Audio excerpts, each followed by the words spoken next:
안녕하세요. 하루페이스 말씀 충전 하필 큐티 조정원입니다. 오늘 함께 나눌 하나님 말씀은 창세기 30장 1절에서 24절까지 말씀입니다. 라헬은 자기와 야곱 사이에 아이가 없었기 때문에 언니를 시세우며 야곱에게 말합니다. 나도 아이 좀 낳게 해주셔요. 그렇지 않으면 죽어버리겠어요. 엄청난 이 갈등을 폭발시키는 그런 모습을 보게 되죠. 사실 라헬과 야곱 사이는 이제 서로 간에 깊은 사랑을 나누는 관계죠. 라헬이 이 사이에서 굉장히 큰 어려움을 당하고 있는 건데 오히려 아이가 라헬 쪽에 없게 되면서 이 갈등이 굉장히 증폭되는 그런 모습을 보게 되죠. 아무리 사랑하는 사이라고 하더라도 아이를 낳지 못했다라고 하는 것은 당시의 여성들에게 있어서 굉장히 큰 치욕이었습니다. 그렇기 때문에 이 아이를 낳는 일을 노력해달라라고 하는 이 요청은 이 부부 사이에서는 당연하지만 근데 여기에서 이야기에서 우리가 오늘 함께 주목해서 살펴보고 싶은 것은 아이를 낳는 일이 과연 인간적 능력으로 가능하냐라고 하는 거예요. 라헬과 레아 사이의 어떤 감정적 싸움들 그리고 그 갈등들이 폭발하고 말 자체가 이런 표현들을 쓰는 것 자체가 굉장히 독설로 가득 차 있는 모습을 보게 되잖아요. 그러니까 미성숙함이 야곱만 있는 것이 아니라 그 아내들에게도 있었다라고 생각을 해볼 수 있는 거죠. 그런 인간적인 측면에서 아무리 노력하더라도 아이를 낳는 것은 불가능합니다. 야곱이 라헬에게 화를 내면서 말하기를 내가 하나님이라도 된단 말이오. 사실 이게 이제 오늘 본문에서 드러나는 가장 중요한 핵심이 될 거예요. 우리가 뭐 자녀들의 이름의 뜻을 뭐 하나하나 추적하기보다는 그 아이를 낳는 과정 가운데 하나님께서 어떻게 개입하시는지를 살펴보려고 하는데요. 하나님께서 아이를 낳게 만드시는 것이지 인간이 할 수 있는 일은 아니다라는 겁니다. 당신이 임신할 수 없게 하신 분이 하나님이신데 나더러 어떻게 하라는 말이요. 하나님께서 낳게 하셔야 됩니다. 그런데 그런 하나님께서 낳게 해주시는 방법을 구하기 위해서는 기도해야 됩니다. 차라리 라헬이 해야 되는 것은 하나님께 호소하는 것이 훨씬 더 중요한 일이었을 거예요. 이미 이삭과 리브가 사이에서도 오랜 시간 동안 아이를 갖지 못해서 힘겨워했던 시간들이 있었죠. 그런 것을 우리가 생각을 해보면 이 라헬의 이 시간은 리브가의 시간보다는 훨씬 더 짧습니다. 우리가 아는 것처럼 이삭이 40세에 결혼해서 60세에 이 아들을 낳았기 때문에 지금 20년 동안 기다렸던 리브가보다는 훨씬 짧은 시간이에요. 그러니까 라헬은 오히려 기도하면서 기다리는 편이 훨씬 더 중요했을 텐데 나에게 몸종 비라가 있어요. 비라와 동침하셔요. 그가 아이를 낳아서 나에게 안겨주면 비라의 몸을 빌려서 나도 당신의 집안을 이어나가겠어요. 이렇게 이 대리모를 신청하게 됩니다. 이것이 아주 불가능한 것은 아니었겠죠. 이미 우리는 예시를 아브라함을 통해서 생각을 했어요. 이 하가를 통해서. 그렇기 때문에 이 대리모의 역할을 하는 이 아브라함 할아버지를 이제 따라서 비라를 여종을 이제 주고 아이를 낳게 만드는 그런 과정을 선택을 하죠. 근데 아브라함 같은 경우에 하갈과 이스마엘의 엄청난 갈등이 있었던 것을 우리가 알고 있잖아요. 그러면 이 가정 안에도 똑같은 갈등이 일어날 것인가 생각을 해볼 수 있는데 라헬이 자기 몸종 비라를 남편에게 주어서 아내로 삼게 하니 야곱이 비라와 동침을 했어요. 비라가 임신을 하여 야곱과 비라 사이에 아들이 태어납니다. 그러면 이제 이 갈등이 생길 것인가 질문이 드는데 라헬은 오히려 하나님이 나의 호소를 들으시고 나의 억울함을 풀어주시려고 나에게 아들을 주셨구나 라고 하면서 그 아이를 이름을 단이라고 짓게 됩니다. 이제 단이라고 하는 것이 판단하시다라고 하는 뜻을 가지고 있는데 하나님께서 이 판단하셔서 호소를 들으셨다라고 하는 의미를 가진 그런 아이인 겁니다. 결국에 지금 이 장면에서도 이 라헬이 하나님께서 호소를 들으셨다라고 하는 것을 인지하고 알고 있었다면 자신이 어떤 이 대리모를 선택하기보다 직접 기도하고 하나님께 매달리는 편이 더 좋았을 텐데 이 남편에게 매달리고, 또 우리가 그 뒤에 이제 살펴볼 합한채 사건도 그런 인간적인 방법들을 끊임없이 사용하는 그 모습들을 우리가 보게 됩니다. 라헬의 몸종인 비라가 또 임신하여 야곱과의 사이에서 두 번째로 아들을 낳았어요. 라헬은 내가 언니와 크게 겨루어서 마침내 이겼다라고 이야기하면서 그 이름을 납달리라고 그렇게 짓습니다. 레아는 자기가 다시는 더 아기를 낳을 수 없다는 것을 알고서라고 이야기하는데, 우리가 지난 본문에서 읽은 것처럼 이 네 번째 아들인 유다를 낳은 다음에 더 이상 생산하지 못했다라고 그렇게 되어져 있죠. 이것이 실제적인 이 잠깐 동안의 불임 상태를 이야기하는 것인지, 아니면 레아와 이 야곱 사이에 불화가 있었던 것인지는 정확하게 알 수가 없습니다. 그 장면에서는 이제 침묵하고 있어요.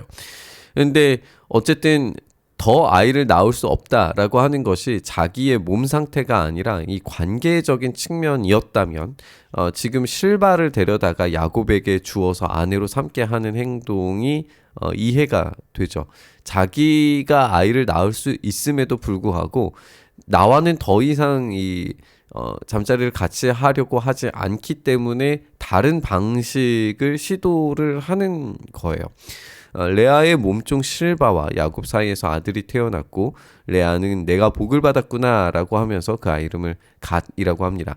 레아의 몸종 실바와 야곱 사이에 두 번째 아들이 태어나는데, 레아는 행복하구나, 여인들이 나를 행복하다고 말하리라 라고 하면서 그 이름을 아셀이라고 그렇게 짓게 됩니다. 그래서 실바를 통해서도 두 명의 아들이 태어나는 것을 우리가 확인할 수 있습니다. 그 다음에 이제 이 두 자매의 갈등이 어떻게 보면은 직접적으로 폭발하는 장면입니다. 지금까지는 여종들을 통하여서 대리적인 싸움을 붙였다면, 지금은 이제 직접 싸움이 붙는 그런 모습을 보게 돼요. 보리를 거두어 드릴 때에 르우벤이 들에 나갔다가 자귀나무를 발견하여, 이 자귀나무가 이제 합한채인데요. 이 합한채를 발견해서 어머니 레아에게 가져다 주게 됩니다.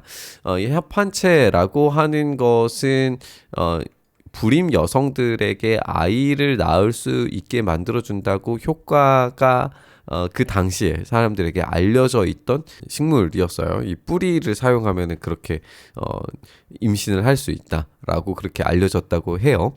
어쨌든 이 레아에게 지금 가져다 주었죠. 근데 라헬이 레아에게 이렇게 이야기를 합니다. 언니, 아들이 가지고 온 자귀나무를 조금만 나눠줘요.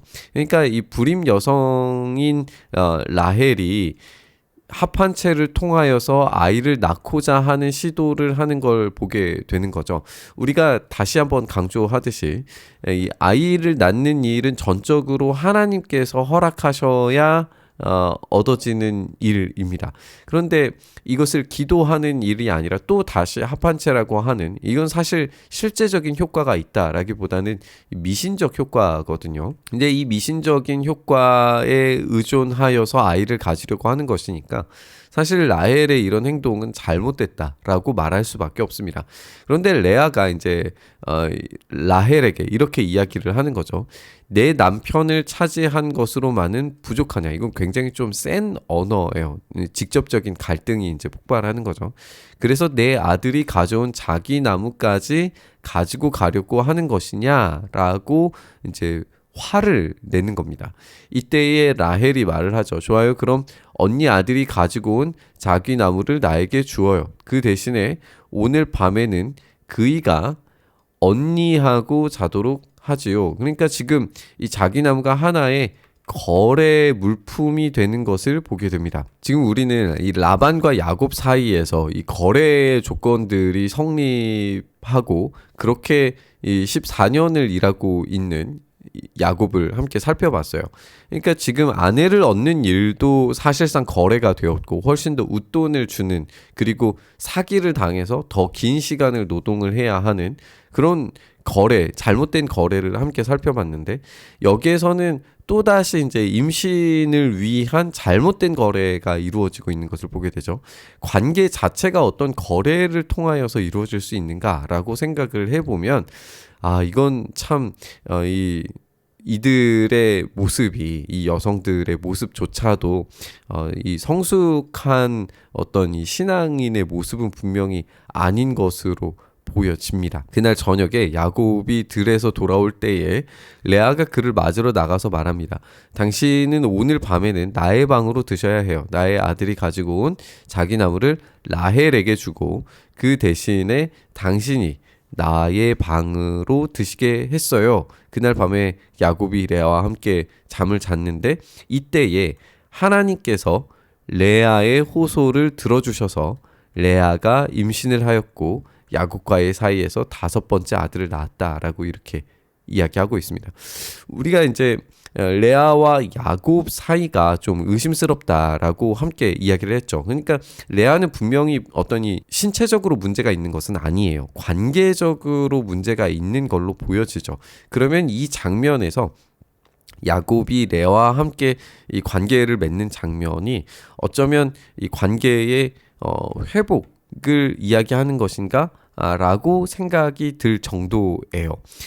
그리고 지금 여기에서 합한체를 통하여서 아이를 낳으려고 시도했던 것은 오히려 실패하고 하나님께서 레아의 호소를 들어주셔서가 원인이 되어 임신을 하게 되죠. 여기에서 아마 이 레아의 호소는 이 관계에 대한 회복이었을 것이고 사랑에 대한 갈구였을 거예요.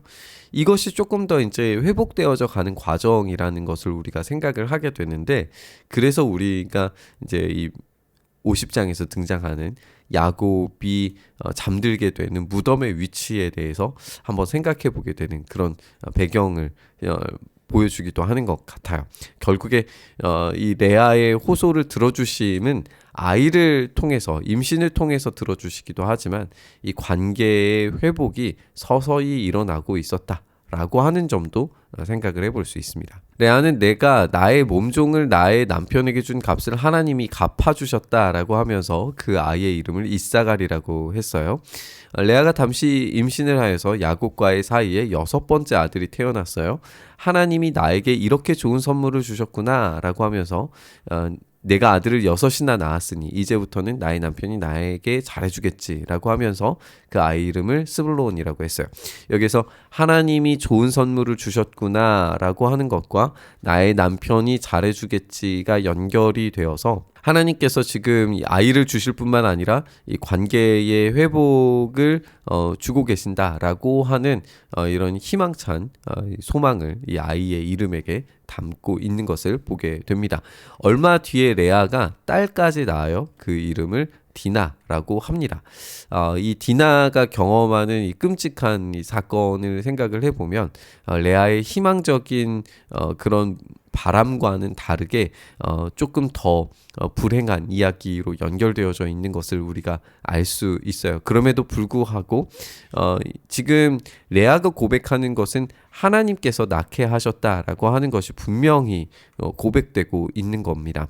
그래서 인간적인 방법들은 모조리 이제 실패하는데 여종을 통하여서 아이를 낳는 것도 사실상 이 레아와의 관계가 회복되는 건 아니잖아요. 그러니까 기도가 회복되는 것은 오로지 하나님께서 응답하셨을 때, 들어주셨을 때, 기억하셨을 때에만 가능하다라고 하는 것을 우리가 발견을 할 수 있게 되는 겁니다. 하나님은 라헬도 기억하셨어요. 여기에서 이제 기억하셨다라고 하는 이 표현이 굉장히 의미심장한데 라헬의 이 고통 가운데에서도 하나님께서 끄집어 내어주심을 우리가 보게 됩니다. 라헬을 기억하셔서 라헬의 호소를 들으시고 그의 태를 열어주셨어요. 그러니까 임신을 하여서 아들을 낳으니 하나님이 나의 부끄러움을 벗겨주셨구나 라고 생각을 합니다. 결국 라헬이 이 합한체를 시도하려고 했고 또 여종을 주기도 하고 막 여러 가지 방법도 사용했지만 결국 하나님이 기억하시는 것, 그것이 가장 중요했다 라는 걸 우리가 보게 되죠.